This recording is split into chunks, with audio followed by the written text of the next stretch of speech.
জারি হলো সিএ বিজ্ঞপ্তি। দেশজুড়ে আজ থেকেই লাগু সিএ। অনলাইন পোর্টালে করা যাবে আবেদন। খুব শীঘ্রই অনলাইন পোর্টাল দেওয়া হবে। সিএ লাগু হতেই আনন্দে মাতলেন আসানসোলের বিজেপি কর্মীরা। মঙ্গলবার রাজ্য বিজেপি নেতা কৃষ্ণেন্দু মুখার্জির নেতৃত্বে বিজেপি সমর্থকরা রবীন্দ্র ভবনের সামনে উল্লাস করলেন। তিনি বলেন, কথামতো প্রধানমন্ত্রী নরেন্দ্র মোদী সিএএ লাগু করায় প্রধানমন্ত্রীকে অসংখ্য ধন্যবাদ।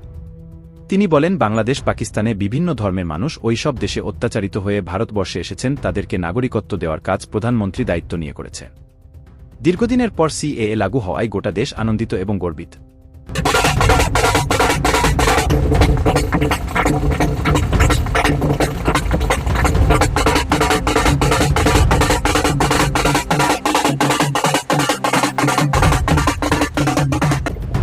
আপনারা জানেন কাল রাত থেকে গোটা ভারতবর্ষে সিএ লাগু হয়েছে।